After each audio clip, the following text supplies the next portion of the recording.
வணக்க மக்களே, இன்னைக்கு நம்ம என்ன பார்க்க போறோம்னா, தமிழக வீரரை புறக்கணித்த பிசிசிஐ குட்டி ஹர்திக் பாண்டியாவுக்கு அளித்த விருதால் சர்ச்சை.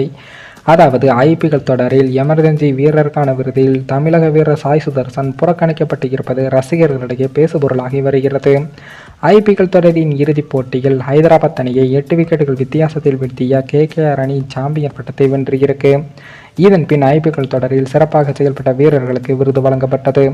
சிறந்த பேட்ஸ்மேன், சிறந்த பவுலர், சிறந்த கேட்ச், அதிக சிக்ஸ், அதிக பவுண்டரி, அதிக ஸ்ட்ரைக் ரேட் என்று பல்வேறு விருதுகள் அளிக்கப்பட்டது. அந்த வகையில் ஐபிஎல் தொடரில் வளர்ந்து வரும் வீரர்களுக்கான விருது அளிக்கப்பட்டது. இந்த விருதுக்கான பரிந்துரை பட்டியலில் ஹைதராபாத் அணியின் நிதிஷ்குமார் ரெட்டி, தமிழக வீரர் சாய் சுதர்சன், கேகேஆர் அணியின் ஹர்ஷித் ராணா உள்ளிட்டோர் முன்னணியில் இருந்தார்கள். இதனால் யாருக்கு எமர்ஜென்சி வீரருக்கான விருது வழங்கப்படும் என்ற எதிர்பார்ப்பும் இருந்தது. ஏன்னு பார்த்தோம்னா, தமிழக வீரர் சாய் சுதர்சன் 12 போட்டிகளில் விளையாடி ஒரு சதம் உட்பட 527 ரன்களை விளாசியிருக்காரு. அதே போல கேகேஆர் அணியின் ஹர்ஷித் ராணா 12 போட்டிகளில் விளையாடி 19 விக்கெட்டுகளையும் வீழ்த்தியிருக்காரு. அதிலும் ஐபிஎல் ஃபைனலில் ஒரு ஓவரை மேடன் செய்ததும் பலருக்கு ஆச்சரியத்தை ஏற்படுத்தியிருக்கு. இன்னொரு பக்கம் நிதிஷ்குமார் ரெட்டி 15 போட்டிகளில் விளையாடி 303 ரன்களும் 3 விக்கெட்டுகளையும் வீழ்த்தியிருக்காரு.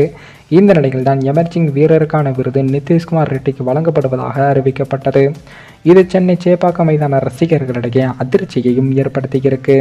ஏன்னு பார்த்தோம்னா, குறைந்த இன்னிங்ஸ்களில் 1000 ரன்களை விளாசிய வீரர் என்ற சாதனையை சாய் சுதர்சன் இந்த சீசனில் படைத்தியிருக்காரு. இதனால் தமிழக வீரர் சாய் சுதர்சனுக்கு விருது வழங்கப்படும் என்று எதிர்பார்க்கப்பட்ட நிலையில் குட்டி ஹர்திக் பாண்டியா என்று அழைக்கப்பட்டும் நிதிஷ் ரெட்டிக்கு அளிக்கப்பட்டு உள்ளது. இதனால் ஐபிஎல் நிர்வாகத்தினர் வேண்டுமென்றே தமிழக வீரர் சாய் சுதர்சனை புறக்கணித்து உள்ளதாக விமர்சனங்களும் எழுந்திருக்கு.